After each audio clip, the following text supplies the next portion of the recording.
Yes, people, welcome back to Mission Podcast, and we've got a very special John Cena themed episode. Yes, he might be retired from WWE, but we're not done talking about this man's greatness. Joined by HAZZA, DK, and Lenny. What are you saying, boys? Depressed. I'm still mourning over Cena's last match. Tears on the ground, tears on my pillow. Yeah, we've Bring got... me down. I haven't done.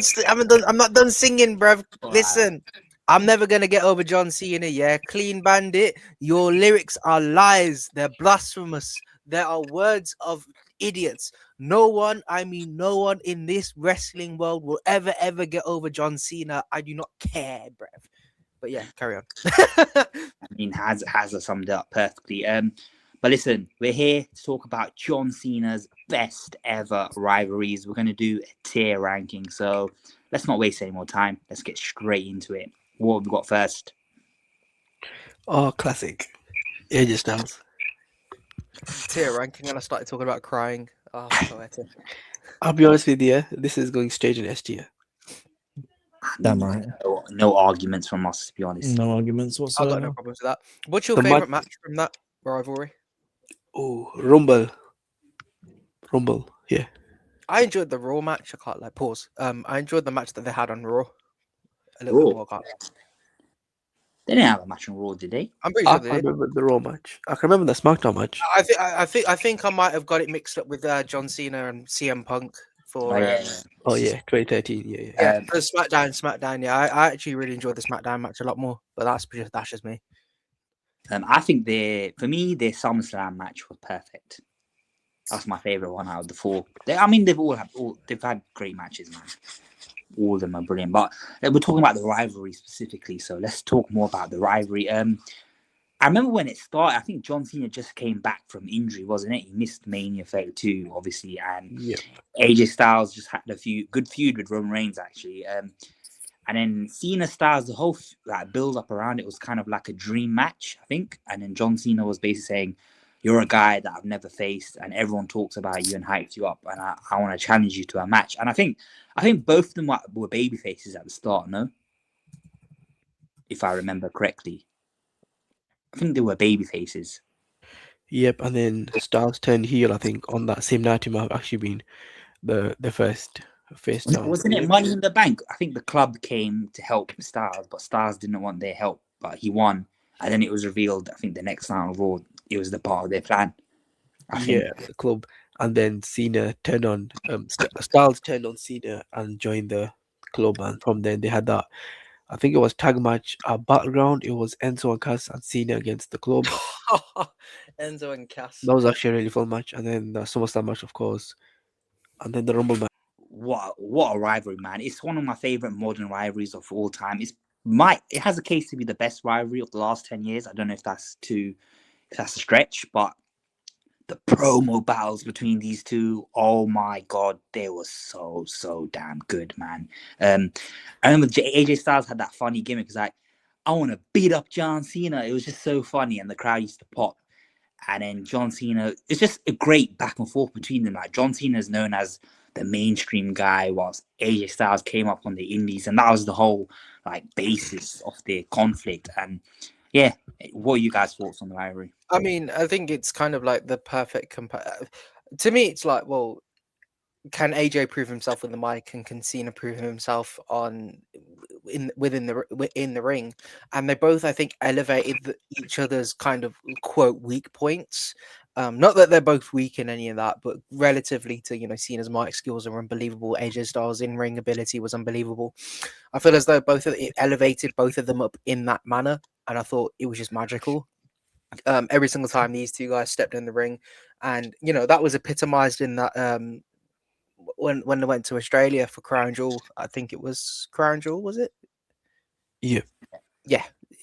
That was just special to watch as well. I know it was a tribute, it was a callback to wrestling, but both of those two guys, unbelievable, honestly.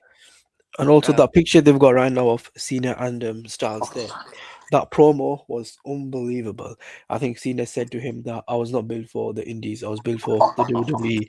That entire promo, he absolutely roasted AJ Styles, and this is such a good promo. I think that was before their title match at the Rumble.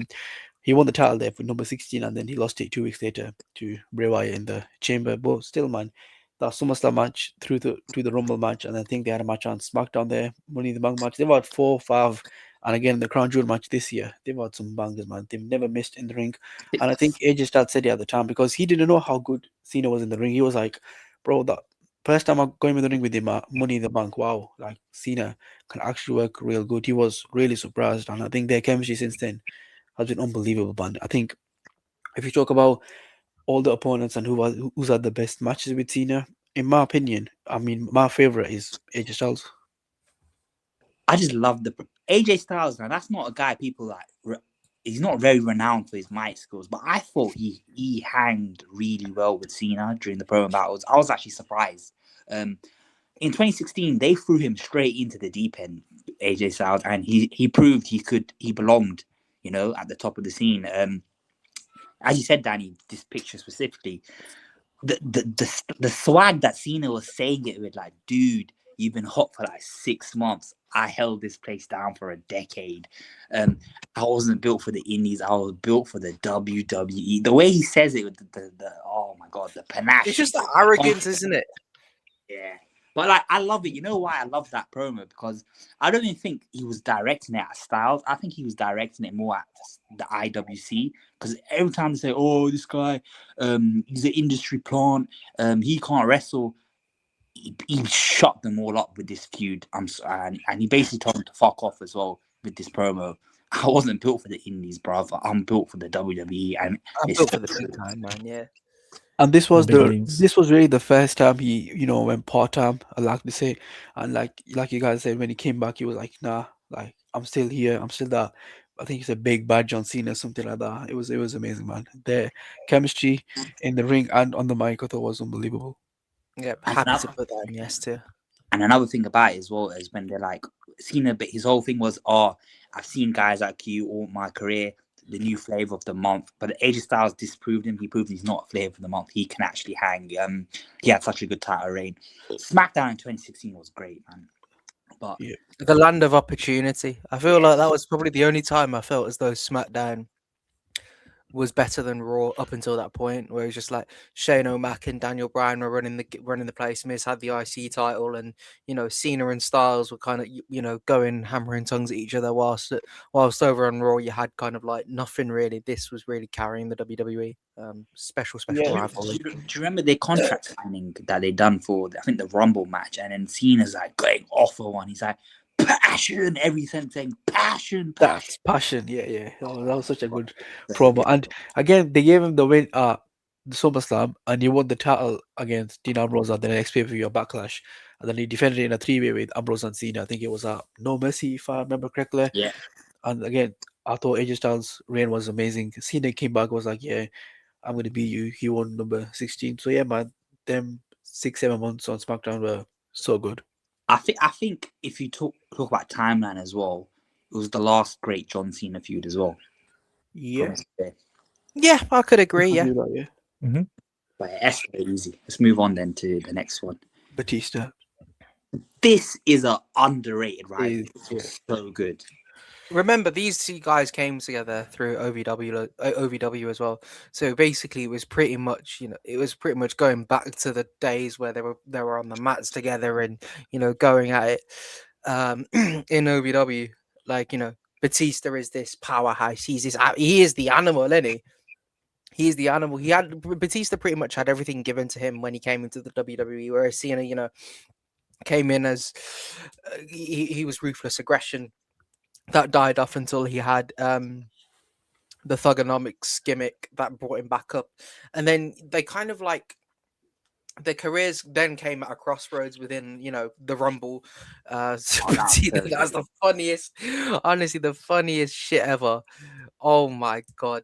When Batista and Cena were in the Rumble, Batista and Cena both fought like Vince tears his quads, and then they go again. Batista wins, he eventually wins the Rumble.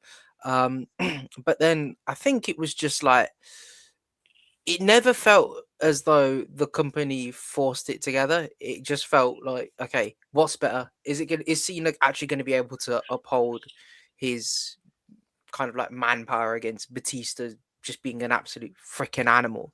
And it was like, who is better? Who is better out of the class of OVW 2000 and whatever it was?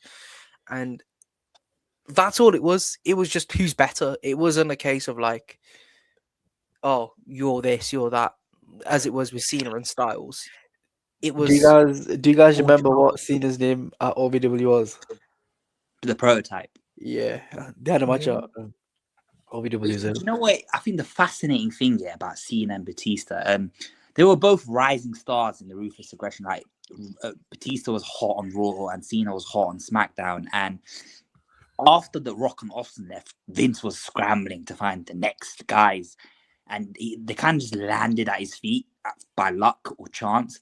Batista and Cena, and I actually think initially Vince saw more in Batista. I think he even said to like Triple H that he had doubts about Cena, right? And Batista, you kind of like Batista main event on the Rumble and he main evented main 21. You kind of they saw Batista as number one, but John Cena overtakes him, and after they win their titles, the WWE title and a World title at Mania 21, they switched brands, didn't they? I think Cena went to Raw and then Batista went to SmackDown, and it was great. Like both had great runs. And then in 2008, I think they were in a tag team, and it was like a competitive rivalry sort of thing. They were both hot baby faces, and they had a match at SummerSlam 2008. I think that was the first time, and they didn't really have a rivalry after that. And then it was 2010 in Cena and Batista's final year before he quit and went to Hollywood. Batista went on this monster heel run. It was so good, so fucking good. He like beats the shit out of Mysterio and he just turns heel into a cunt. And was it Elimination Chamber when Vince recreated the edge cashing in thing? He just brought out Batista like, you're going to defend against Batista. Oh, that was So good. Oh, that was so heelish. And then it leads to the program between Batista and Cena. And then Batista was so funny. He was like, you kiss fat girls and hug babies and stuff like that. It was so good. And then Batista, his thing was he hated how PG WWE became. He's like, what happened to this company? We used to have real people with titles and stuff, and that was the whole thing. Cena was like, because that was like prime Super Cena PG era, and Batista was like this mega heel who hated what wrestling had become. It was so fucking good, so good. Their match, I think it was the last man standing match at Extreme Rules, is genuinely a really good match. And also the match at SummerSlam, I think, they had good chemistry. It was Over the Limit. It was the I Quit match. That was Batista's last match. Yeah, I think I prefer the last man standing match at Extreme Rules, but like you said, the I Quit match. I remember the finish was the finish of the last when Cena like taped him against the ring post. That was so funny. That is one of the most. What an ending, bro. But the Over the Limit match was so good when he says I quit and then Cena just like AAs him anyway through the stage. I quit, and he put it through the that's so good. And then Batista, he's so iconic as a heel, man. He comes out the next night Raw on like a wheelchair and he's like, I quit. He just rage quits WWE. I quit. But yeah, great feud. I think it's easily B tier, maybe even A. I'm saying B. Lenny has it. Sorry, I'm having some technical I issues already at the gave my moment. thoughts, I'll be Fuck's honest. sake. I mean, what rank? Everything's fucking up. I think it's an A tier for me. I think there's probably It's the underrated one. It's the underrated. it's underrated. I'm gonna put it in the A tier. Okay, I said B, and Lenny. Yeah, A tier, I would say. That's what I put it here. Next is Big Show. I think this and the JBL rivalry, I feel as though was the two rivalries that put Cena on the map, and it still continued for so long, like into the mid 2010s as well. I was with Big Show turning on John Cena in the Authority 5v5 Survivor Series matchup. I mean, that guy's turned more than my stomach after a dodgy curry. So, like, there's not much else you can say about Big Show. But when he won the US title at WrestleMania. He opened the show and then celebrated with the crowd. Like that was pretty special. And the rap battle that you had with Big Show was hilarious. Big Show actually rapped all right as well in that match, in that little rap battle Big as well. Show was sick. Held his own. Listen, I love Big Show. I feel like he was more. For me, he was like a gatekeeper in WWE. He was that guy, the bridge between the mid card and the main event for these up and coming guys. Like once they got past Big Show, they were ready for the main event. As you said, they feuded so many times over the years. I remember 09, 10 when Edge and had a match at Mania. That was with Mania Vicky. 25, wasn't it? Yeah. And I think it was Vicky Guerrero. Like she was cheating on Edge with Big Show. It was fucking. Bro, Vince is something, man. Something. But yeah, I think Big Show John Cena was like a foundational thing for Cena's success. I don't rate it that highly, the rivalry itself, but I'd say D or C. I think C is D. I'm saying D. I would say D as well.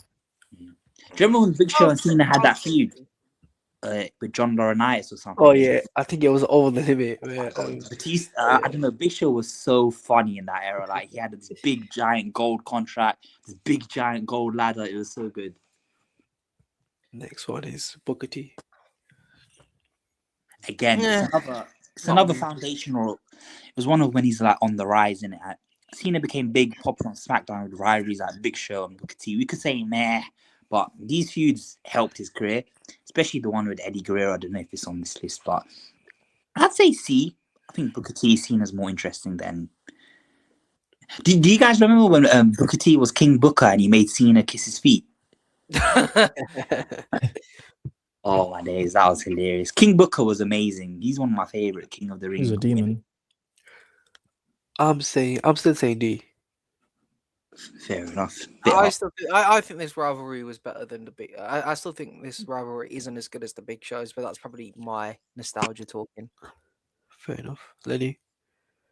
Yeah, I wouldn't have it above the Big Show. I'm probably around the same, really, or maybe a bit slightly below. Next one, the late Bray Wyatt. This is a good rivalry, you know. It is, yeah. The reason why this is such a good rivalry because Bray Wyatt was more of the mind games, right? The mental side. He made Cena question himself, doubt himself. His whole thing was he wanted to prove that John Cena isn't this like goody two shoes guy. You know, he's a monster. And it was so fascinating. I mean, the match wasn't great. I'll be real. I mean, yeah, it wasn't great, Yeah. but the actual feud and the build up and the hype was so good.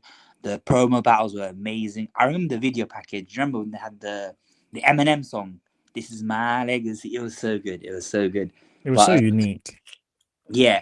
I mean, the matches weren't great, but I enjoyed the feud for what it was. And then I think they had a good cage. I remember the stupid finish though to the steel cage match. Was it like one of the kids? He's got the whole world.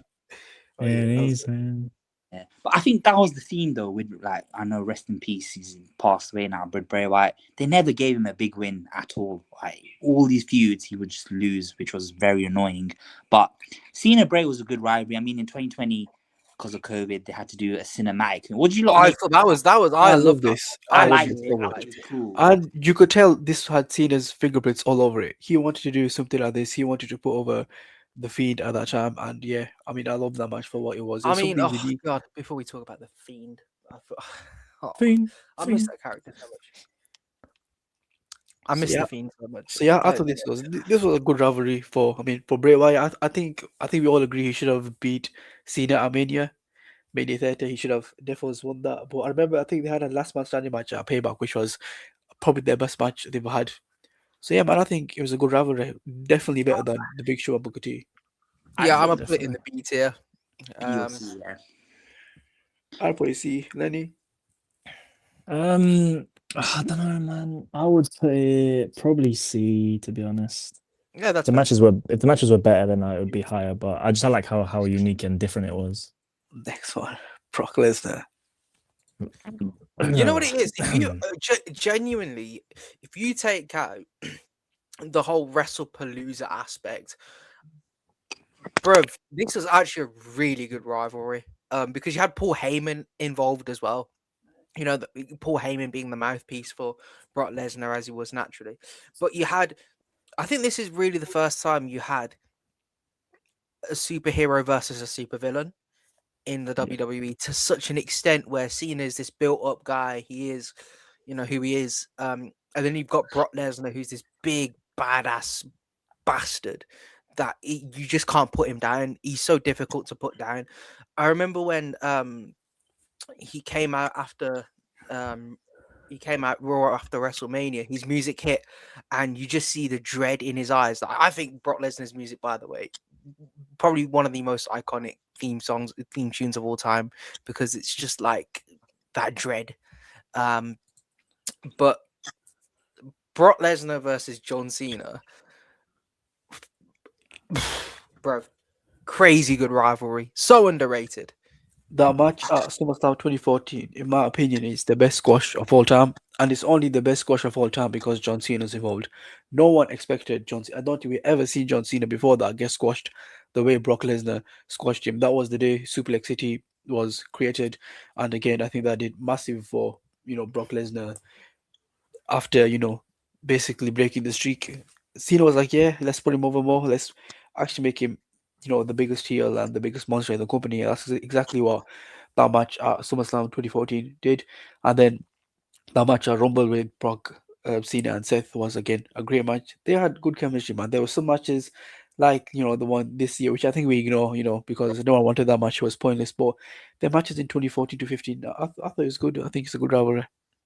Yeah, I mean the 2012 thing was so good as well. I mean the Extreme Rules match was amazing. Wrong decision though. Brock should have won. That was so stupid. Yeah, 100%. But as you mentioned, Danny, the whole gimmick when Brock just came off ending the streak and he went after Cena at SummerSlam. I remember the promo battles between Heyman and Cena. They were so good.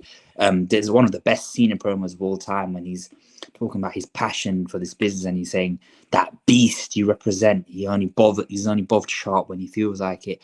It was so good. It genuinely felt like Brock is this mercenary coming in, and John Cena is he's not going to stand for it. He's going to fight back for WWE. Yeah, it's an underrated rivalry to be honest. But do you guys feel like it was do you feel like that was the actual killer of Super Cena? Yeah. It was. He wasn't the same after that. But got I feel like after. I don't think it's better than Cena Bray, if I'm being honest. I'll put it in a C again. I think it's better than Cena Bray.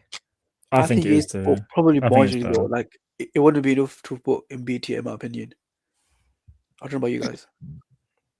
It's definitely the worst of the OVW rivalries, but I think it's a lot better than the Bray Wyatt rivalries, just because of the big fight feel that you get with Cena versus Wyatt. It was like, I don't really believe in Bray Wyatt that he can beat John Cena. With Brock Lesnar, it was like shit, like big fight feel. You know what I mean? So I would have it be personally. But do you guys remember that promo? When Cena and Lesnar first feuded in like 03, when Cena had the basic Dr. Fogonomics gimmick, when he's like, he takes the piss out of Brock, like just being all broad and rain, like it's so funny, it's so good. But yeah, I don't mind that. Strength, but me have no brain. Oh, bruv. Cena. Cena's the best on the mic. I don't care. Yeah, see. Colito. This rivalry is so funny, bruv. It's like, bro, it started because Carlito and his fucking bouncer saw Cena in a nightclub and they stabbed this was an actual storyline. Carlito and his bouncer stabbed John Cena in the leg. It was just hilarious. But you know what? It was a good little rivalry for what it was. At the time they were both mid-carders. I mean, Carlito is the one guy I feel like he could have broke into the main event but apparently he wasn't. Apparently he was a bit lazy or he had attitude issues. But yeah, Carlito's a guy. His gimmick was so fun. It was so cool. The talk show used to have spitting the apple, the entrance, the theme. But yeah, John Cena. It's a good rivalry, to be honest. I think it's better than Big Show and Booker T. I'll be real. I mean, I can't remember a good Colito v Cena match at all. I can't. Yeah. But this is I right. don't know. We're going off rivalries though. Innit? Yeah, but you still gotta take the matches into account. If the matches are not good, you can't really say it's a good rivalry. If you get what I'm saying. I remember there was the final. Were they the final two in the chamber match? I think Carlito and Masters were like a tag team then, and it was like proper Super Cena. He's all bloodied up, and like, Oh yeah, in 06. Yeah, it was. oh, that's fair enough. Detail then. Chris Jericho. This is good. Oh, Man. this is good. This is actually good. I think he was when Cena moved over to Raw in 05, his first feud was Jericho. So Yeah. Jericho kind of welcomed him to the scene. I think Vince even said to Jericho, "I want you to tell me, can this guy hang?" And Jericho said, "Yeah, he can, 100%." It was like a tester for Cena. And then their rivalry, was it 08 or 09 for the world title? 09, I think. Oh yeah, it was around that time. Jericho was such a good heel on that run. All my days, I loved it. They had a good little feud there as well. Cena and Jericho's an underrated one, but I don't think it's better than Bray or Brock. Nah, I don't think it's true. What do you guys think? What do you say? See, Lenny HAZZA. I don't remember it too much, to be honest. I'll be completely honest. See, I think it's good enough to be Cena. CM Punk. S. Straight to S. We can talk about it more. Straight to S. Yeah. Oh my god, what a fucking rivalry! Wow. This Greg- was You can copy. because it wasn't a traditional like at the start and then some of Punk and stuff. It wasn't a traditional like heel versus babyface sort of thing. CM Punk was like the coolest thing in wrestling in 2011. He was like the anti-hero. He's trying to expose the regime, the agenda, like the machine. And John Cena was, I mean, the promo battles, I think for me, Cena and Punk are top two of all time on the microphone. So Yeah. the promo battles these guys had, it literally felt like two magicians, two masters of their arts going to war with each other. It was so fucking good. I mean, we all rave on about the pipe bomb and how amazing it is, but some of the other promo battles are very underrated compared to the pipe. I remember the contract signing, the one they did when I think Punk's like bullying Vince, saying, "I want all these demands. I want an ice cream bar. I want my own movie." Like just taking the piss basically, and then Cena comes out and is like, "This has got to stop." And it's such a good one. And I remember the closing line when Punk's like, "You've become what you hate. You're the New York Yankees." And then Cena like slaps him, and it's just so good. It's so fucking good. I mean, the matches speak for themselves. You know, if or they're wrestling soulmates, even in 2025 in the chamber match in the Night of Oh Champions. yeah, the chamber. Wow. Yeah. I mean, they arguably have the best Monday Night Raw match of all time. Top two for me, Punk and Cena. They 100% should have main evented WrestleMania, man. It's a crime that they Oh didn't. yeah. Or at Mania least 29, that should have been a triple threat match. Yeah. But yeah, I mean, like CARPE said, when you talk about wrestling soulmates, Punk and Cena are, one of the ones that come into mind first. Their promo battles were unbelievable.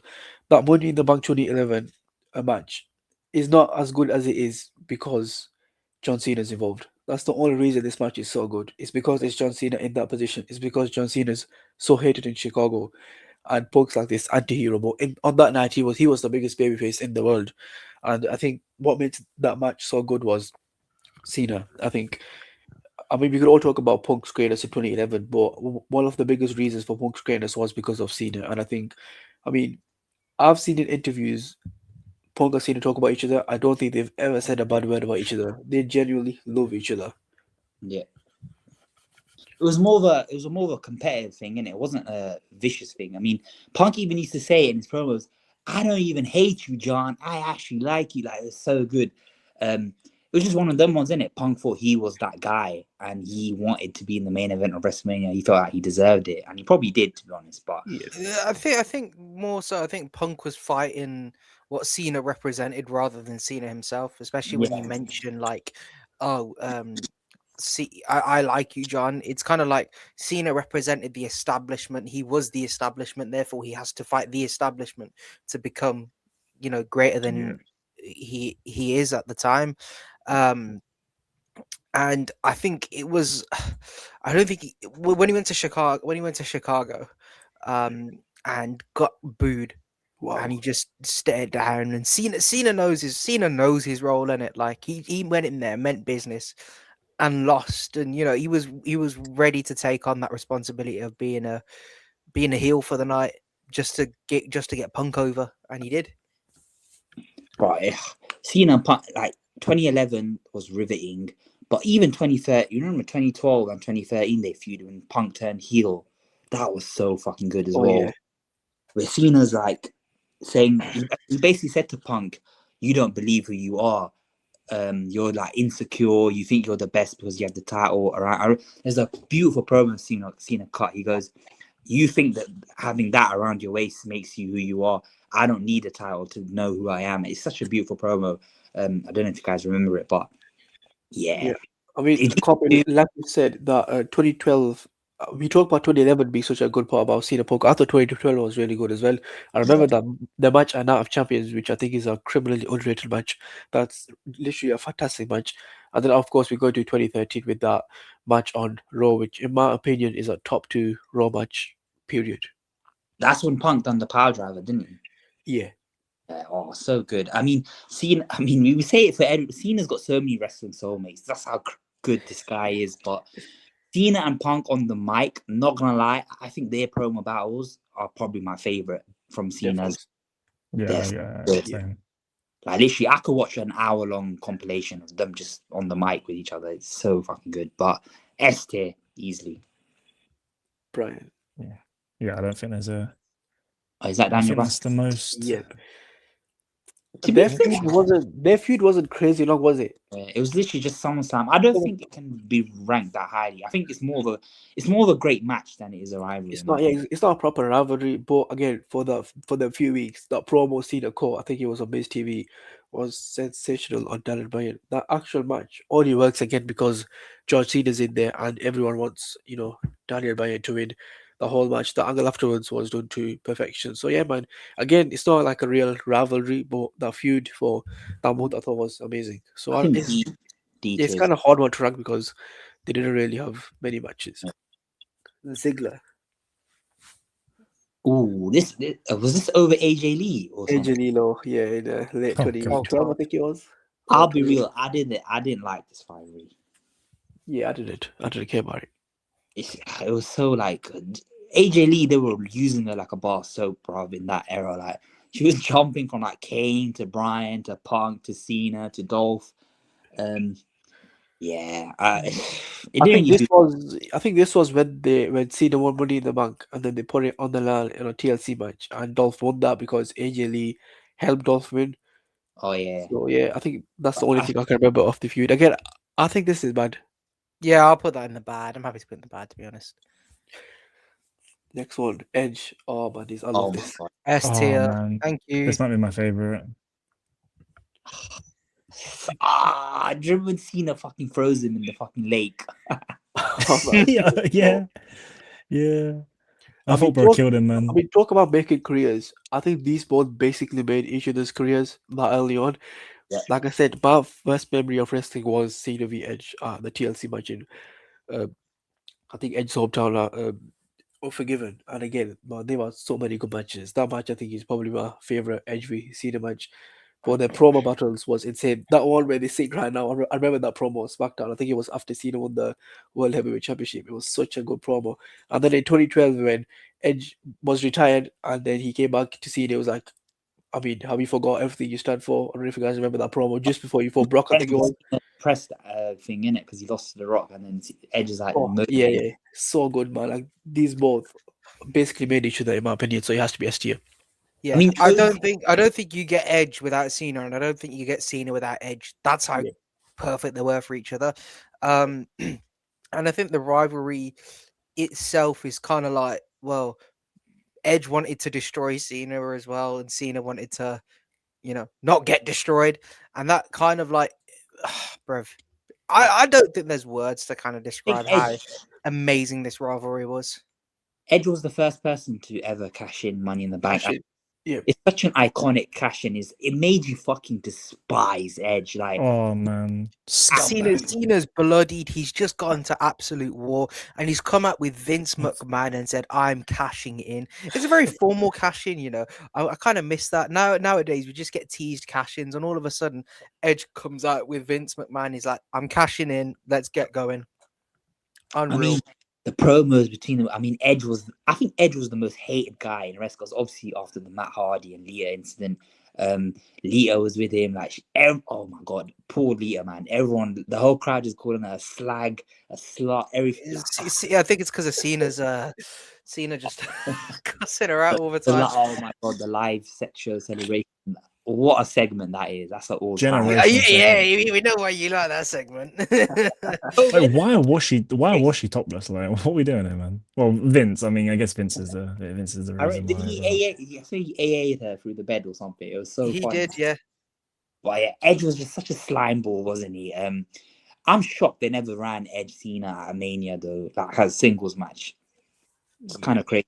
I mean, that's the theme with Cena with most of his rivals. He's never had a one-on-one match with them, apart from The Rock. But yeah, Cena Edge. I think it's for all of us. It's the first rivalry you can really remember. Of Cena, yeah, definitely. Yeah. I mean, we'll talk about the matches in another video, but wow, what a feud! Do you remember when Edge slapped Cena's dad? Oh my god, Bro, yeah. couldn't hate a man more. Edge was a disgrace, man, but in the best possible way. Yeah, Edge is easily a top 3 to top 5 heel of all time. But yeah, great rivalry, easily. Kane. Oh, this one's so funny. Cena Kane. Oh shit. All I remember from this storyline, yeah, is Zack Ryder getting cucked. That was hilarious. Eve Torres, shout out. Bro, Yeah. She was looking good last night, man. I haven't seen it in a long time. She was looking good, man. She looks even better than she did in her prime. Like, fuck me. That's what happens when you don't get involved in drugs or anything like that. But speaking of this rivalry, it was kind of bad. I'm not gonna lie, the Kane Cena thing. It was a bit weird, the storyline. But I remember when Kane like wheeled Zack Ryder off the stage. Oh my days. Kane in 2012. Kane was so funny. Was his pre-authority, right? It was, right? Yeah, just before This is last run before he became corporate Kane, which is horrible as well. Oh yeah. Oh brother. I hated that shit. I remember the match. I think it was at Elimination Chamber. It was an ambulance match. I think that was the only collection of a match between. I think they had a match at Rumble and Elimination Chamber. Yeah, Elimination Chamber, I think, was the ambulance match. Yeah. But it was just like a placeholder feud because I think Rock Cena was for 28, so they just needed something for Cena to do. But I'd say it was bad. I can't lie. It was the last ever match. It was. Do you know it? I think it was 2018 where Cena wanted to face Undertaker, and I think one night Kane came out on Raw, and I think they had a no disqualification match. Kane v Cena. Flip That's the last recollection of that. Listen, I love Kane. I think he's one of the most underrated superstars of all time. But this was a bad rivalry. I'm sorry. Kevin Owens. Talk about making a wrestler. This did everything, man. From beating him at Chamber, it was the most perfect decision ever. You have a guy from NXT come up and you have seen him put him over in his first match on the main roster. This made Kevin Owens a threat straight away. And I know he did lose Money in the Bank, but after Money in the Bank, he lost. Bro, he brutalized him. I think he put him on the apron with a powerbomb, which was amazing. And yeah, from there, Kevin Owens went on the main roster. I think he won the RC belt on, I think it was a few pay-per-views after this. And, of course, in 2016, he won the Universal Championship. But yeah, man, this did so much for Kevin Owens. And the match quality was amazing. That Chamber match, the Money in the Bank match. I think they did a match on background as well. So yeah, man, talk about good promos. Kevin Owens coming on and thinking he could hang with Cena was amazing because, let's be honest, he did hang with Cena, the matches. So yeah, everything about this rivalry I loved. I love Kevin Owens. He's so fucking good. He's fucking beast, man. He's so good. And yesterday, when they both hugged, bro, it was so wholesome yesterday when they both hugged just before. Yeah. But I'm kind of sad that Owens is injured because him and Owens definitely would have been one of the matches on the field. Yeah. But yeah, what a rivalry. I'm saying, yeah, he's fair. I'd put it in B. I don't think there was a lot. There was enough for me. Like I don't think for me, I still don't think it's better than Lesnar. But Oh, it's definitely better than Lesnar in my Ah, opinion. it's Definitely better. better than I Lesnar. think B might be fair though. Okay, yeah, we'll put it B then. Triangle. Oh wow. I think A. I'm putting A, it's A minimum, potentially going into S. Potentially. I don't I'd think say A. I don't think it's an S. I think A tier easily. It's seen as, I mean, his first ever match was with the Angle, but they had a rivalry in 05, I think, over the WWE title, which was a very good rivalry. Yeah, Cena and Angle, two guys that love each other and respect for each other. They both have open. Rap battle as well. Sorry, I'm obsessed with Oh. the rap battle, but Angle on the mic is severely underrated. Yeah, I what I don't know love what it about is. he doesn't take himself seriously, even though he's the most serious, like fucking intense physical wrestler ever. When he's on the mic, he's not. He's willing to make a fool out of himself. Do you know what I mean? I Oh love the yeah, guy. 100. But yeah, did you see him though at the theater? I felt bad for him, man. He looked so stiff. Oh, he looks mental. But listen, seeing the Angle is a great rivalry. I think A tier. Yep. Next one, fake retirement. Mark Henry. Oh, Bruv, the Hall of Pain gimmick. What a gimmick, man. I mean, Mark Henry. This is like. This is what is. I can't even get my words out. This is what happens when you get a big man versus kind of not a little man in John Cena, but a relatively little man in John Cena, putting them against each other and just letting the magic work. I think Mark Henry is just like. He's so underrated, honestly. He says some funny shit in his podcast, but like Mark Henry, bruv, wowzers. I remember the Went to, fake retirement. It was so good, bruv. It was so sick. Yeah. And then the crowd just pops when he fucking gives him the horse slam. It was so good. And they had an arm wrestling match as well. They need to do more of that entertainment stuff, to be honest. I miss those sort of things. They used to always do it, Mark Henry. Remember when they had him pulling a truck or like lifting weights or something? It was so good. Also, Mark Henry, shout out to his entrance theme is so underrated. So yeah, why so does Connor get that? That's good. It's cute. Oh, you know what it is? I can't watch that anymore without like looking at the you know when they're in the American high school, and Oh, a yeah. relatively like big person comes in and somebody go get this. It's fucking hilarious. Remember he done a live performance of it. It was so sick. 3-6 Mafia, shout He's a out. DJ now as well, yeah. Yeah, that's hilarious. He goes to clubs and like plays wrestling tunes. That's so funny. But where we put this? D or bad? I think it's not bad. It was a good little thing for what it was. I think D. I think Very D's low C, high D. That's fair. Yeah. D. Yeah. Next one, Randy Orton. Oh, S. the greatest John Cena rivalry, 100%. No questions. I mean, they both start together. Oh, Just phenomenal. It's a phenomenal rivalry. They have for me, it's the defining rivalry of our era, like our childhood. Cena versus Orton. That's what you think of. Yin versus Yang, isn't it? Messi versus Ronaldo. Orton versus Cena. Yeah, man. What a rivalry. What do you guys think? Their promos I- together were so good. Their matches together were so good as well. That match up, I think it was bragging rights. And even the match, I think it was in 2013 when they put both titles on the line. The promo Cena quote and even Orton quote I thought was amazing. And again, like Hobby said, Messi v Ronaldo, you think of Orton v Cena, especially when it comes to our generation of wrestling fans.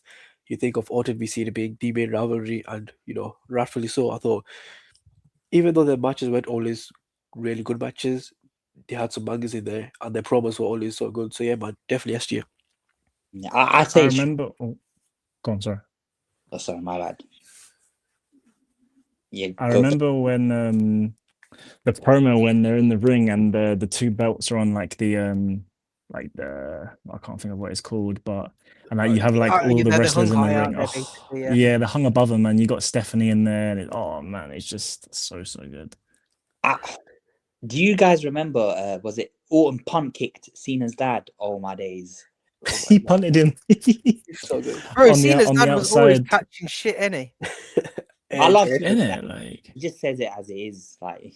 Do But you reckon Cena Orton is the greatest rivalry in WWE? Nah, I don't think it is. I mean, for I don't know. I mean, if you're talking about era-defining rivalries, there's Bret Hart, Shawn Michaels, and then it's Austin Rock, and then it's our time, Cena and Rock. No, not Cena and Rock, my bad. Cena and Orton. I mean, we weren't really around to see the other two. Hard for us to say in it if it's the greatest, but it's not. It is the best. Objectively speaking, it's not my favorite rivalry. Actually, I think for me, Punk Cena is my favorite rivalry, but out of the history they have together, I think Orton Punk, not Orton Punk. Bloody hell, it's a video about John Cena, man. I know, man. Orton Cena is number one, right? Has to be. I mean, their 2009 stretch, I think they had a match at SummerSlam, then they had a Hell in a Cell, and then they had the I Quit match at Breaking Point, and then they even had the Iron Man match, which is the greatest Iron Man match of all, in my opinion. They need to do. Number one, they need to do more Iron Man matches, and number two, they need to do more of them tag matches where Cena and Orton they were in the ring together, against the entire Raw roster. That was so sick as well.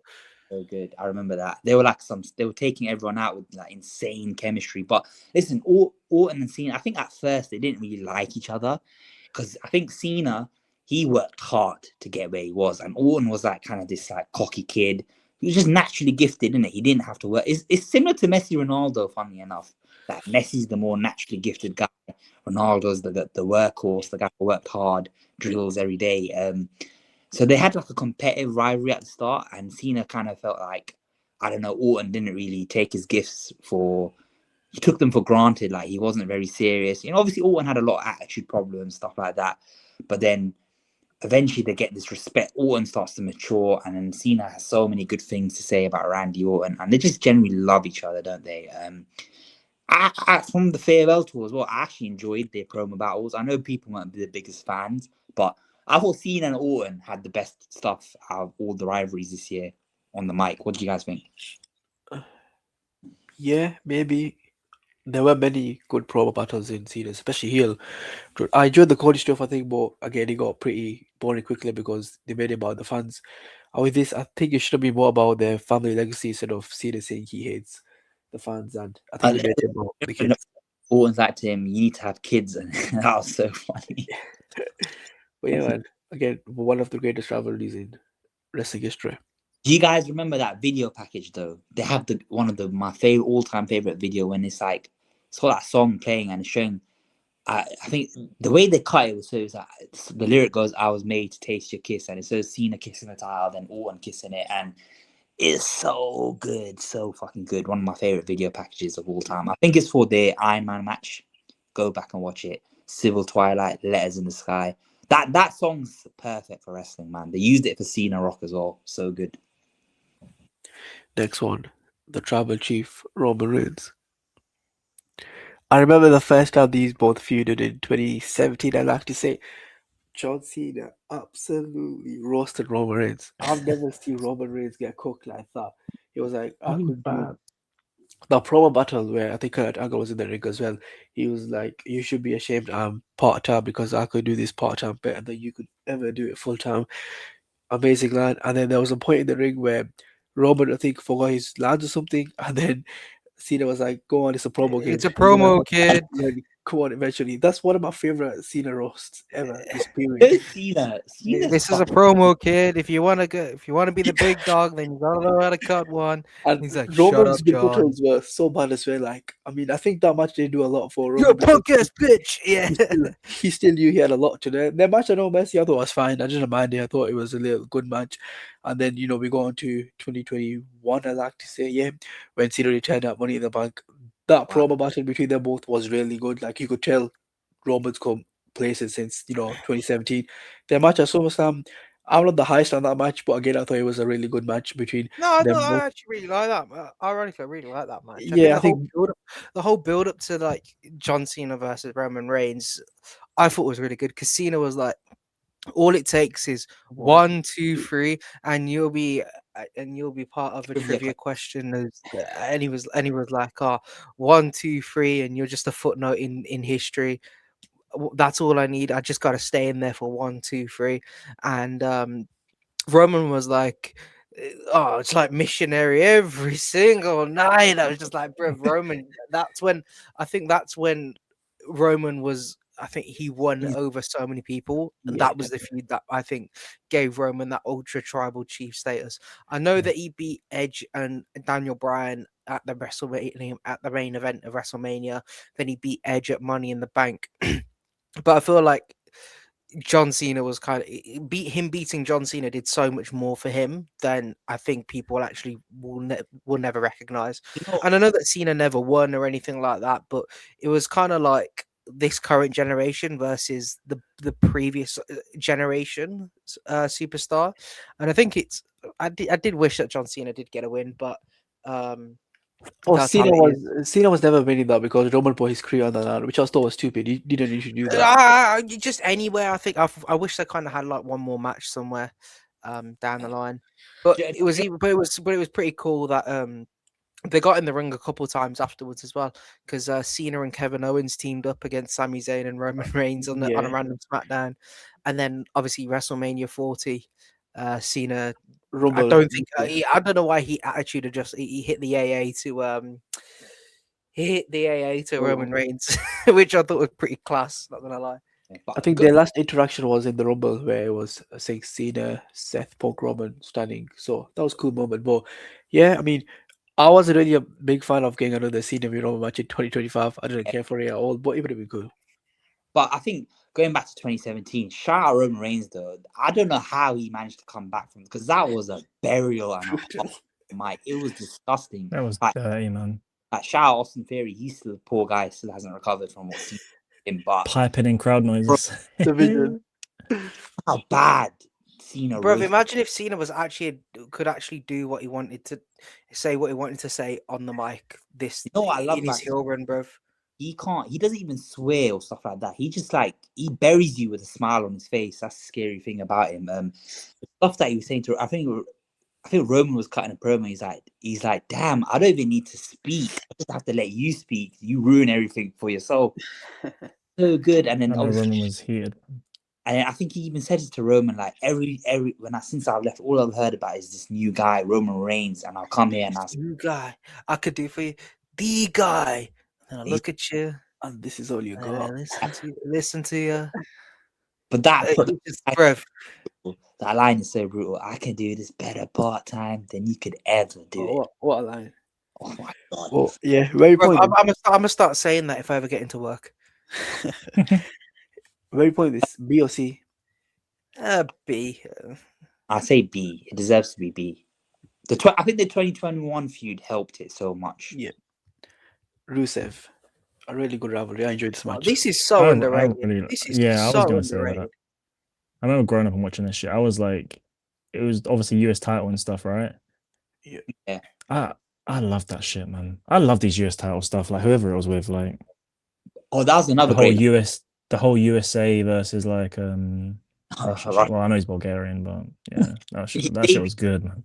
He debuted as a Bulgarian and then randomly just made him Bulgarian brute. But yeah, I love this feud. The US title, that's another line Cena said to Roman as well.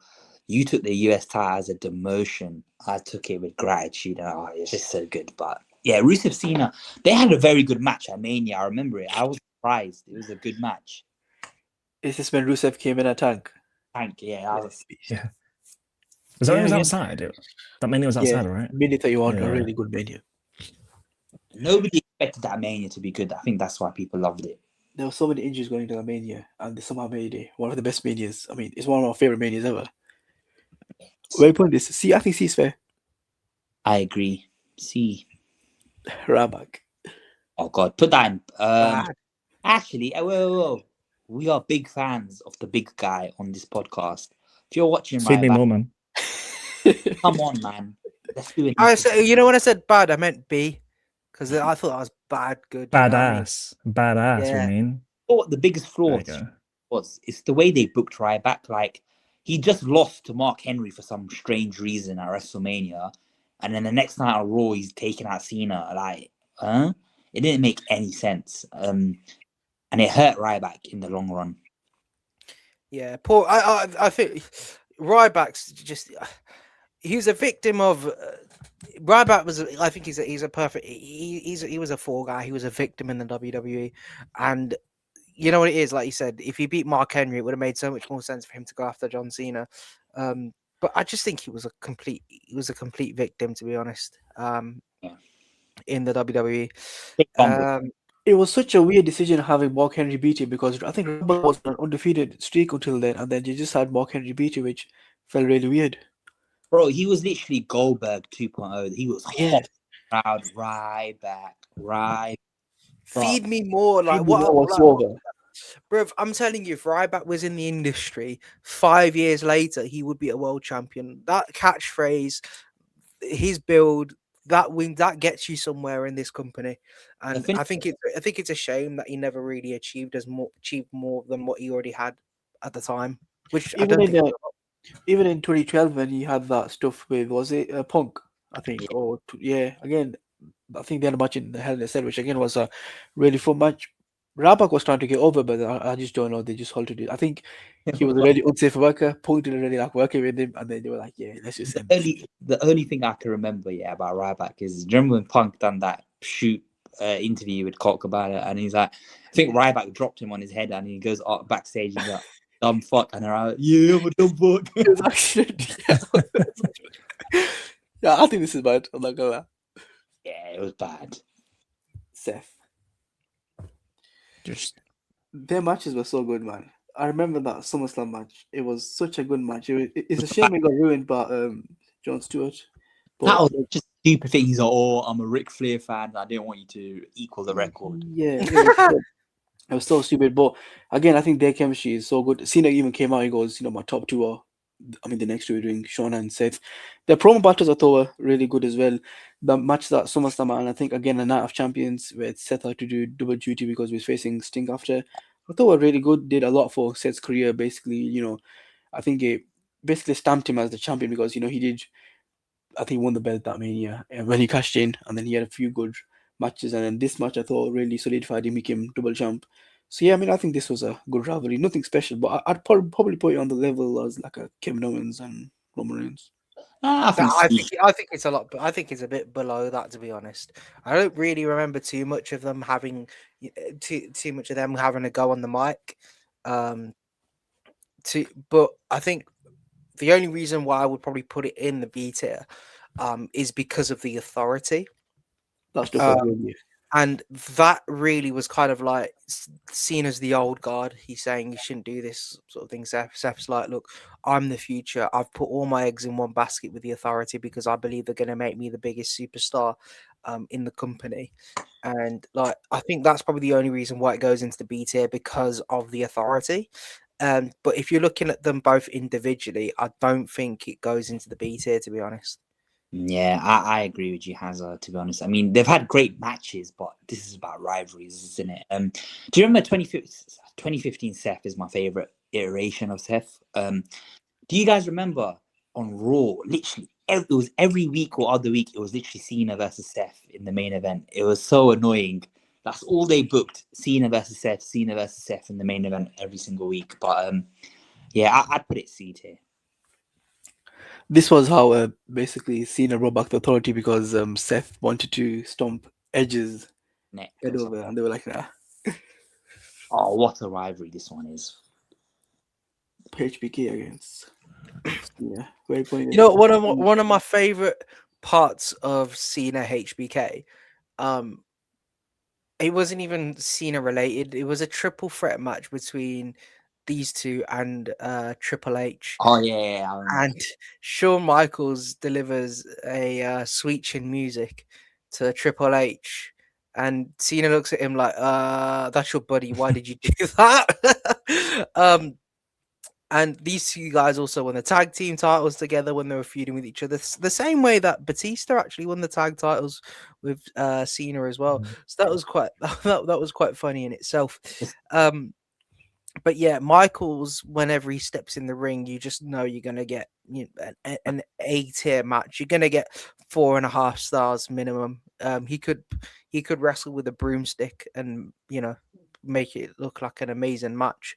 So the fact that you put him with John Cena, it's magic. And Shawn Michaels is magic, to be honest. Do you know what's funny about this rivalry? It was never in the plans. Like originally, I think Mania 22 was Cena Triple H, and then they were planning. I don't know why Triple H thinks he's fucking all that, but the plan was for Mania 23 was to do a rematch of Triple H Cena. But obviously Triple H picked up an injury, so they changed it to Shawn Michaels, and I'm so happy that change happened because Cena and Michaels had a great rivalry. Early 07 WWE, 2007 was a great year in general for WWE, but I remember it was, I think Undertaker and Batista was the program for SmackDown and Cena versus Michaels for Raw. And I remember, was it No Way Out? There was a tag match, Undertaker and Batista versus Cena and Shawn Michaels. It was so good. I loved WrestleMania 23 is one of my all-time favorite ones. The matches speak for themselves. But Cena and Shawn's actually a very good rivalry. It was one of them ones. Shawn Michaels was known as the guy, Mr. WrestleMania, and John Cena kind of wanted to prove himself against the best that he can hang, in the ring. And boy, did he. In my opinion, their match on Raw was better than the Mania match. Oh, the London one, weren't it? Just about, yeah. Like, talk about greatest ever Raw matches. This match and the Punk match are probably, in the top 5 quite easily, I'd say. So yeah, man. It went like, I think it went like 60 minutes. It was an hour. An hour. So good. But I remember the entrance as well, Mania 23, and Cena drives the car through the glass. Oh my god, so good. Very good. I say A or B. It's A for me. Look at the matches it has with it as well, and like Sheamus. This was all right, This is where Sheamus won his first championship. I remember that shit thing. It was at the tables match when John Cena like slips or falls, and he goes. Yeah. Listen, Sheamus was good though. Like when he first burst on the scene, he was like this proper paley white guy. Everyone's like, "Who the fuck?" Bro, is this? he feuded with Cena and Triple H in like 4 or 5 months. Yeah, that's not his fault though. I think it was the company really pushing him further than where they needed to go. But nevertheless, I thought he stood up quite well comparatively to a lot of other talent that's on this list here. And I genuinely thought that he would have been the next big thing.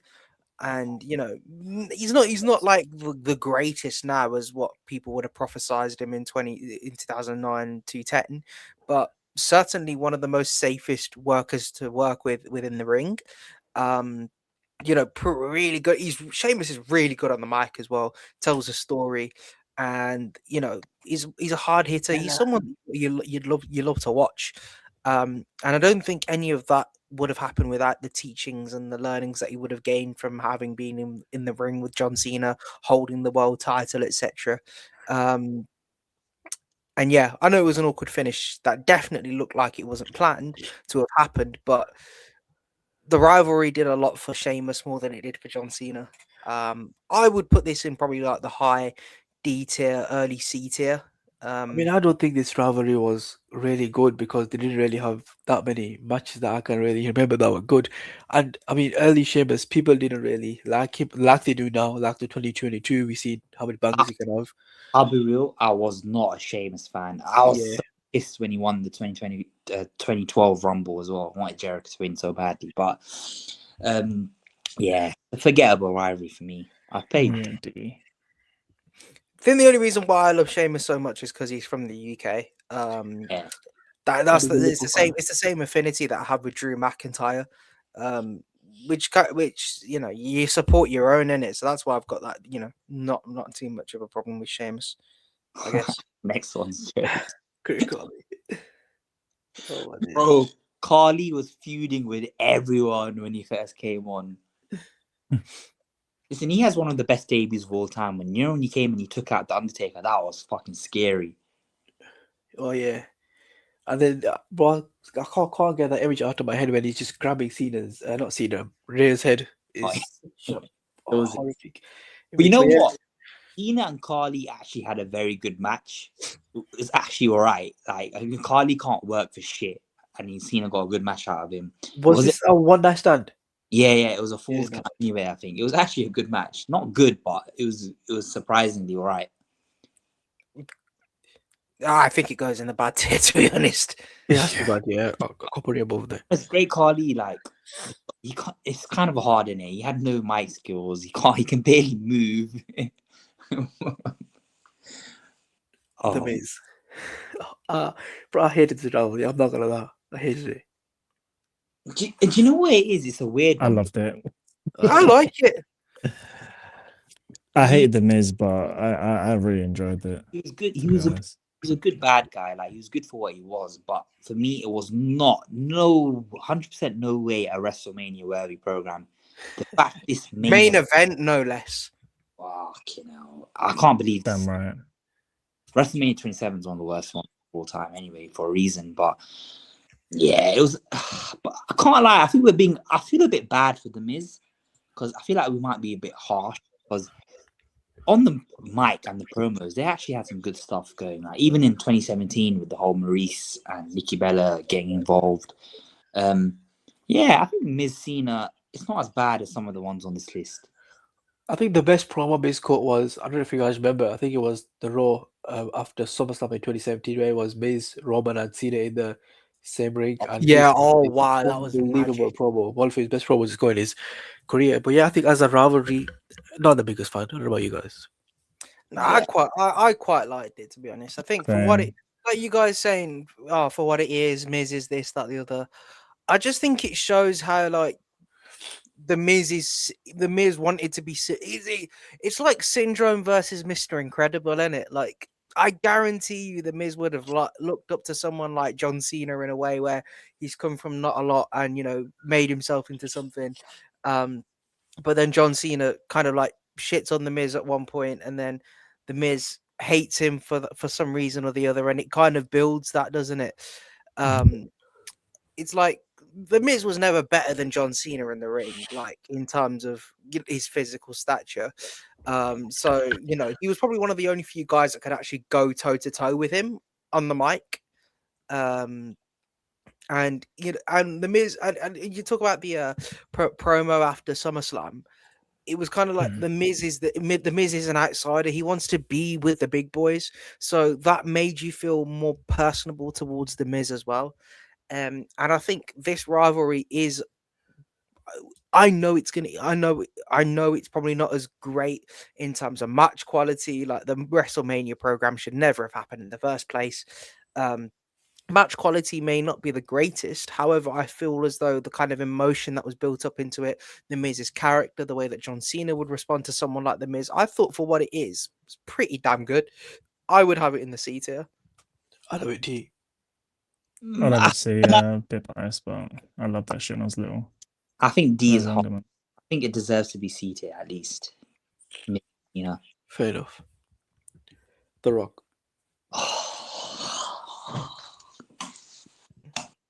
I mean, it's S tier, isn't it? It's S tier. There's no other way. Yeah. Bro, I don't know if you guys, for any youngers out there watching, this shit at the time in 2012, yeah, it felt like the biggest event on the planet. It was must see. The way they hyped this once in a lifetime, it's one of the best mega events they've built hype for. It's so good, Cena and The Rock, yeah, because they generally had heat in it. They generally didn't like each other. I think that added to it initially. So it was so good, The Rock was this superstar of the previous era who claims he loves WWE, but he only comes back like once or a year or so. And John Cena's the guy that's there week in, week out with a chip on his shoulder. He wants that same love from the crowd that The Rock gets when he doesn't do half the work that Cena does. And it was so good. They had heat for years. Like, Cena would talk shit about The Rock in interviews, and The Rock would pay no attention. And it just, the way they built it up was fucking phenomenal. I mean, it was a year-long build, wasn't it? For the Mania 28. Yeah. Yeah. Once in a lifetime, twice in a lifetime. I don't care. They done it twice in a lifetime. The rivalry was that good. It was always going to main event WrestleMania 2 years in a row. I don't care. Yeah. But what do you guys think of the Cena Rock rivalry? The promos were amazing.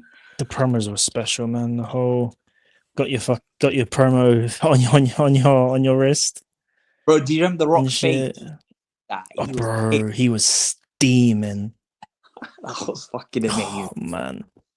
But yeah, it was so good. And then I remember obviously Rock beat Cena, and then even Cena's whole story after that I thought was beautiful. The whole like he's doubting himself and he goes on this redemption arc, and then in 2013, Cena wins the Rumble and it's Rock versus Cena. And The Rock says to Cena, "You will never ever beat The Rock," and it's just so good. And then when Cena wins, it's like a passing of the torch sort of thing, and then they both acknowledge that they love and respect each other.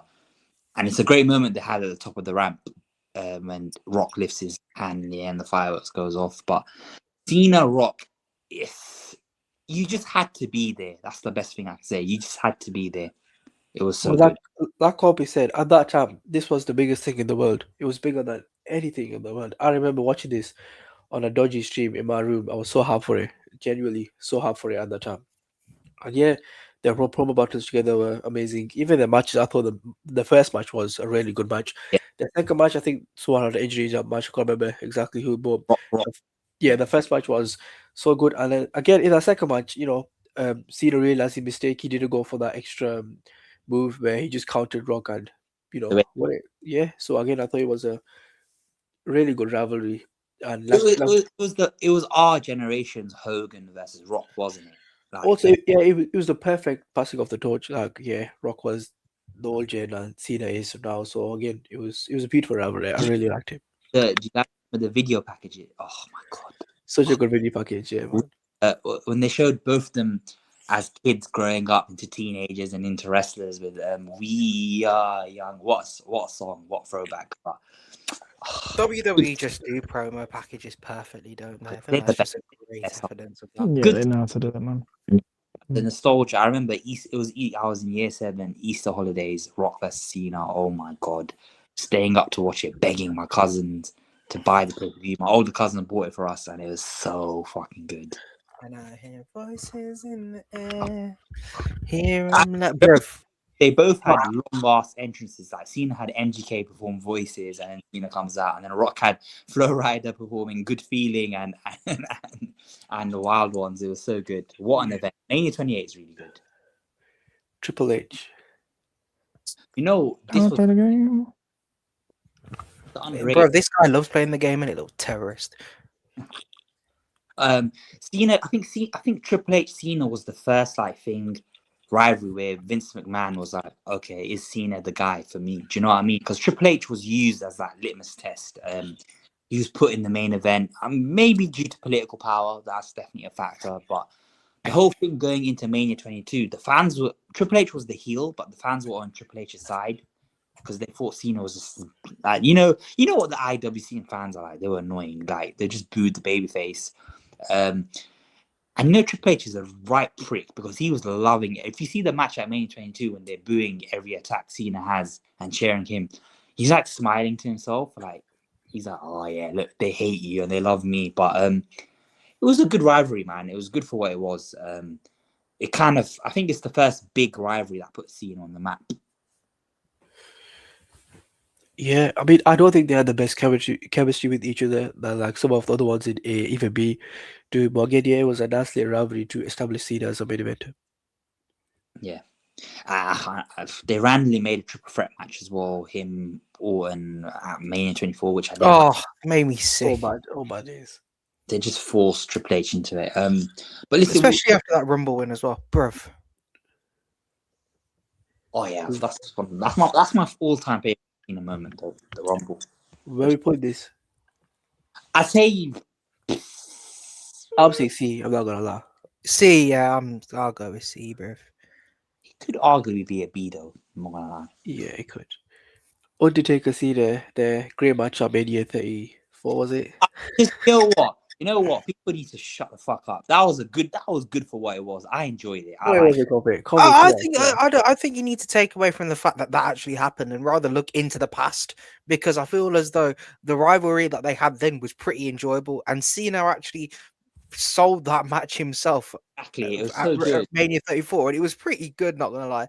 The only grievance that I actually have is the fact that this match never happened, like WrestleMania 20, 27, 28, around about that time, where Cena could have actually been the one to break the Undertaker streak, or if Undertaker, kept going. Like, that should have been the Mania match. That never happened. I think that's the greatest kind of like, I think that's a booker's dream, to be honest. I think that is. Do you know where I'm coming from? Yeah. Do you guys remember? I think Adam Blompier done a video on it. WrestleMania 30, how they should have booked. Oh yeah, I watched that. That was so good. John Cena being the one to take a streak by turning heel. That would have been amazing. But it is what it is. To be honest, they had a few matches early on in their careers as well, but they never really crossed paths because Undertaker was like the leader of SmackDown and Cena was the leader of Raw. And you know what? The Mania 34 thing, for me, it's kind of a best. They made the best of what they could because Taker wasn't in the condition to really have a long-ass match. So what do? You get the best out of Taker, but having just a 5-minute beatdown, it was fun. I liked it. I enjoyed it. Where are you putting it? It has to be C or D in it. Obviously D. Bit harsh, but okay, D. Vince. Vince. To be honest, yeah, Cena, Vince, for me, they didn't really have that much of a big rivalry, like compared to Austin and McMahon, Shawn Michaels and McMahon, even DX versus McMahon. I don't really think Cena and Vince was that high on the thing. Yeah, agreed.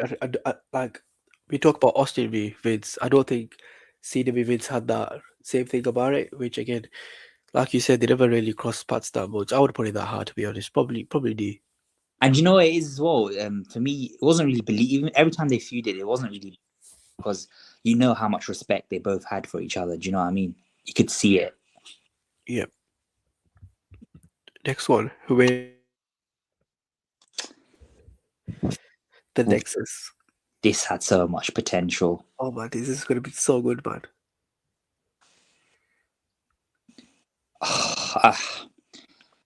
Wade Barrett, yeah, he should have become the top heel in the company from this rivalry, but it just never panned out. I mean, it's the one instance in Cena's career where you look at him, oh, that was the wrong move, bro. But I mean, he admitted it himself; he regretted it. But I think it's not bad. Actually, you know what? You could put it in bad because I remember afterwards they made Cena join the Nexus, and it was so shit. It was so stupid.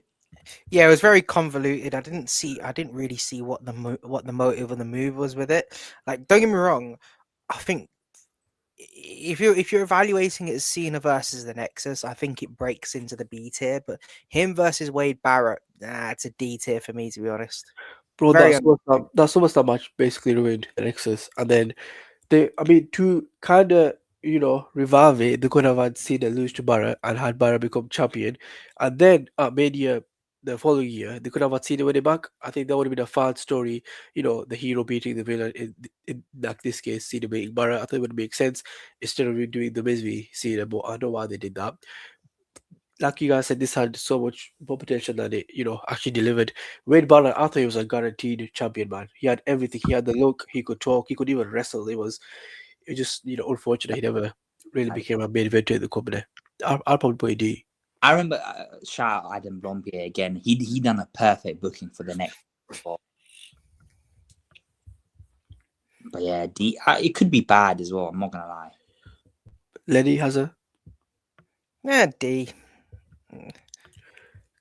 Cody Rhodes. Let's let HAZZA speak on this first. I don't think this should have been a thing until maybe you know what it is. I'm gonna sound like Jamie Carragher. Actually, I'm gonna have to turn it back a bit. I think Cody Rhodes should have been the one to potentially retire John Cena. Right? I said in the previous video that Gunther was the man, but I think if John Cena faced Gunther at WrestleMania, then beat him for the world title at SummerSlam, and then Rhodes won it off him in his last match, I think that would have been poetic.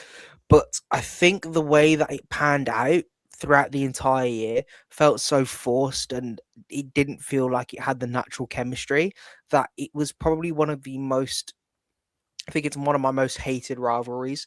And it's not even because of Cody Rhodes, it's because of the way that the heel turn was carried out. And I just don't think it gave Cody Rhodes the rub that he needed, to be honest. Do you know what I mean? Do you know?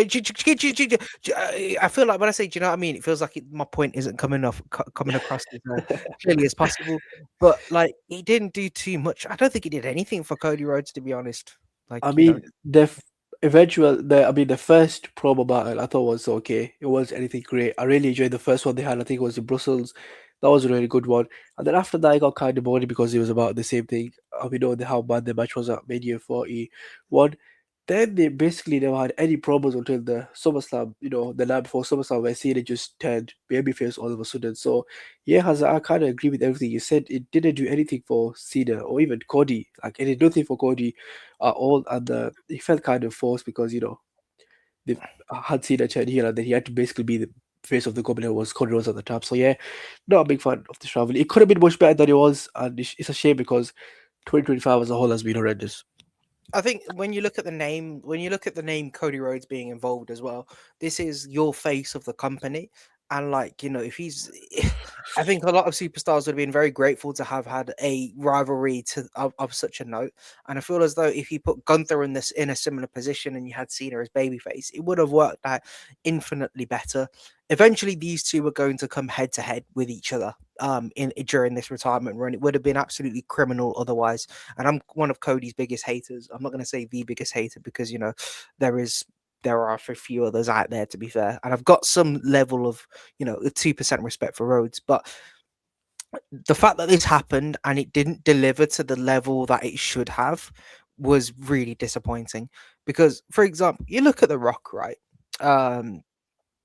We all talked about it could have quite easily fell flat on its face. It didn't. It stood up. It stood the test of time, and as that rivalry would. But when we look back on John Cena's career, Cody Rhodes will not breach anywhere near close. If anything, the only thing it will do for Cody Rhodes' career is saying John Cena was my hero, I got to wrestle him, and now I have to avenge him against Gunther. That's literally it. There's nothing else to this rivalry that suggests it's anything better than a D tier. I don't think it's a rivalry. I think it was a massive cash grab. And for me, that puts it for me personally in the bad tier. I 100% agree with both of you guys. But one thing I want to say is, initially, I think people were a bit too harsh on the build-up for Cena Cody 1. Because my thing was it's going to pick up after Mania, like let it cook. The first promo was amazing between them. I don't think the match at Mania, it just killed all hype and momentum for the feud, didn't it? Like, it just put a bad mark on the rivalry. And then afterwards, they done that stupid tag match at Money in the Bank. That didn't really help things either. And then SummerSlam, I can't lie, I can't take Cody seriously sometimes because his whole thing was, I don't want to fight this whiny bitch. And the man's got a lisp and he's saying it with a lisp. I don't want to fight this whiny bitch. Go find the real John Cena. And listen, Cena turning back to babyface, the promo was amazing. Don't get me wrong. It was a great moment. The crowd was gassed. But for me, I hated it. I was like, what?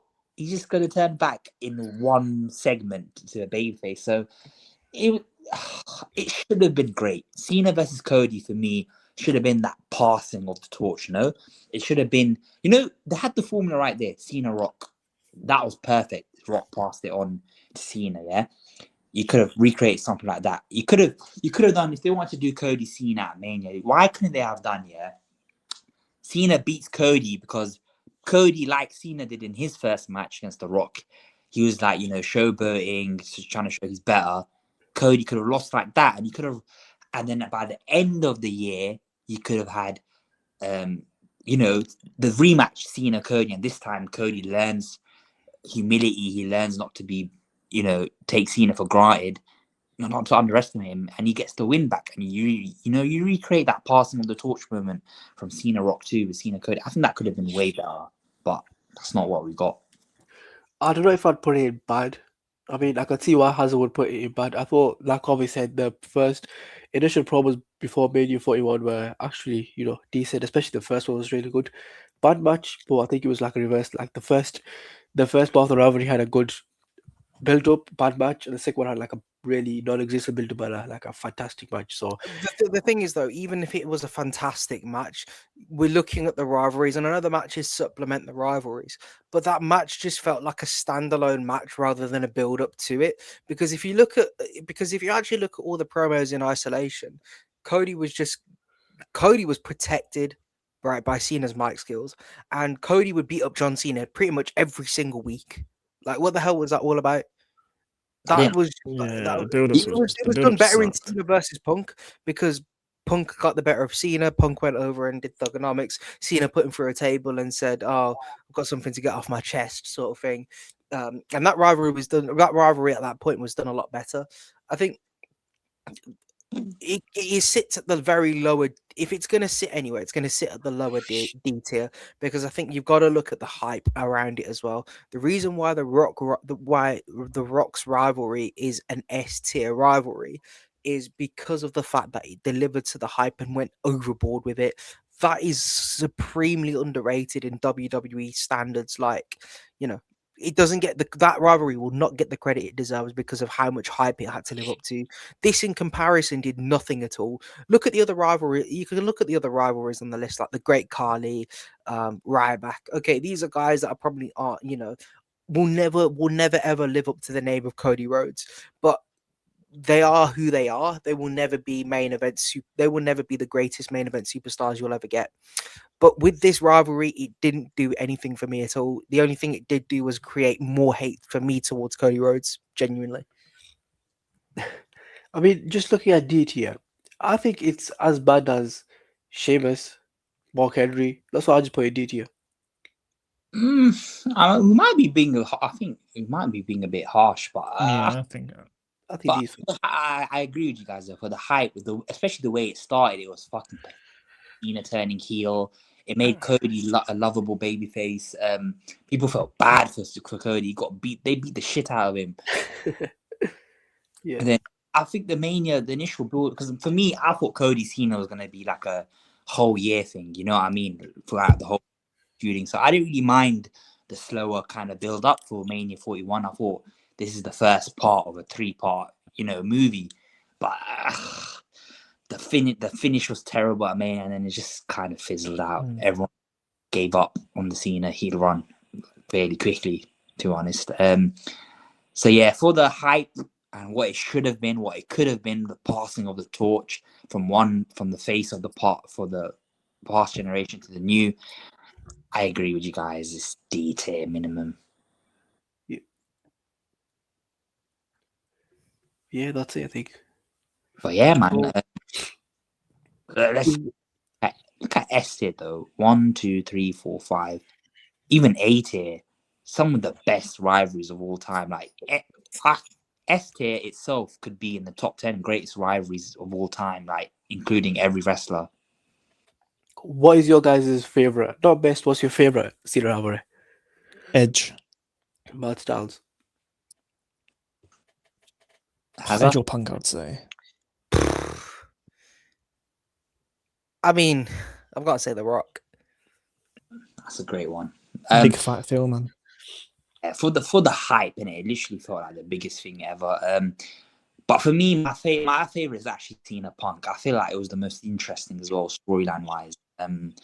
The philosophical promo battles they had, like it was just so good. It was so good. The matches were amazing. The rivalry was amazing. I mean, that stretch they had from 2011 to 2013, they were basically every other month they were feuding with each other, and I never once got bored of the dynamic between them. It was just magic on the mic between them. For me, Punk and Cena are the top 2 of all time. I think The Rock's probably a third for me, even though Rock's my favorite wrestler ever. But yeah, Punk and Cena, top 2 of all time on the mic. Magic in the ring. The story between them was amazing. The sum of Punk, Cena, Punk's contract running out. Is he gonna beat Cena?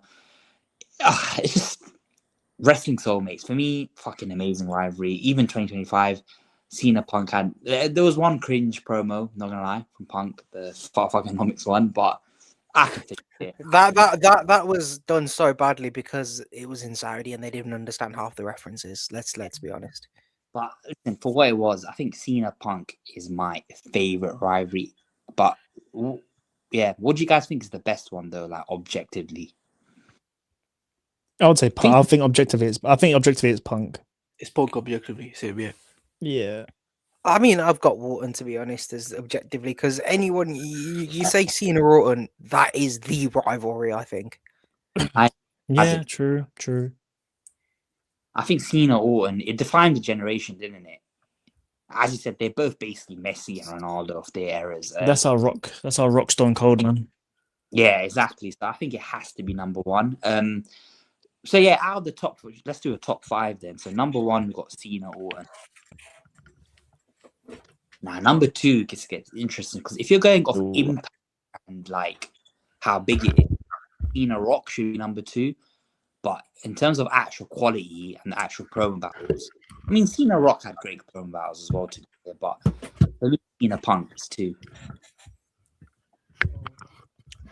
I think Edge 3, Rock 4, Styles 5. I'd agree, to be honest. I think that's perfect. Yeah, I think that's fair. That Edge feud, man, the way it made me feel, I fucking despised Edge because I was never like Cena sucks kid, right? I was like, I would get so upset every time Cena would lose. And that Edge guy, man, oh, he actually made me so angry, man. Same as the Miz. That's why I think I like the Miz feud so much because, okay, maybe like objectively it wasn't that good, but the way it made me feel, like I despised the Miz. Like I hated him growing up, like, and that's obviously what I based my stuff on. But man, Edge, man, that guy, man. I can't. That's a solid top 5 though. I think it's so It's so interchangeable. The way for sure. That has to be the top 5. But if anyone said to me, "Oh, I think Styles versus Cena was better than Orton Cena," I wouldn't even bat an eyelid. I think it's very much like the Harry Potter rankings we did the other day. It's just very much on personability. But if you have for example, if you had the Deathly Hallows Part 1, aka Cody Rhodes over AJ Styles, then I'd probably try and find your address and shoot you. But jokes aside, I think it's just that's a pretty good top 5.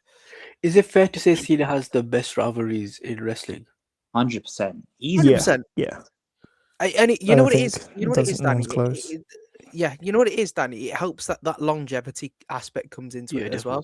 Because look how safe he is to work it within the ring. The times that he got injured, he only got injured probably like 3 or 4 times majorly, really, over those many years. He carried the company on his back, so naturally he's going to have the most rivalries, but he's also going to have the absolute best rivalries as well. Law of averages works out, and ultimately that just means that you're going to be the best. Especially if you've got talent like Cena's. Yeah, I mean John Cena, he just has chemistry with anyone in it. Magic. I mean, it's not on this list, but R-Truth Cena, 2011 was actually underrated. It's actually a good rivalry. But, yeah, that was funny. But listen, John Cena, this just proves for me, it just proves why he is the greatest of all time. I can't wait to rank his best matches. That's going to be so hard. Oh, yeah, matches are going to be... Well, that's yeah. But, yeah, that's been a very good episode, I'd say. It's John Cena themed.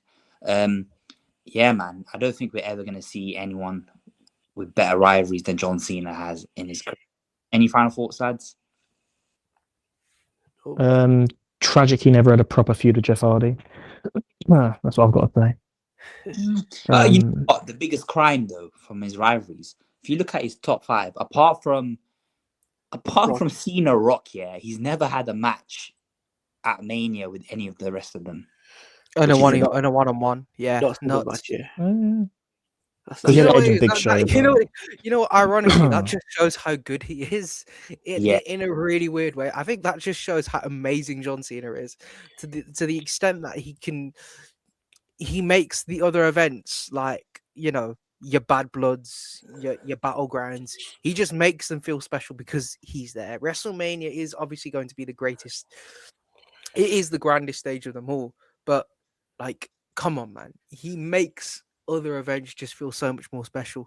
And I think, whilst it's a great crime, yes, don't get me wrong, I think the greatest crime is that Cena and Undertaker never went at each other during, like, you know, the mid-20s of The prime. WrestleMania. Yeah. Yeah. But listen, it is what it is, isn't it? But yeah, that's been Mission Podcast. See you guys for the next one.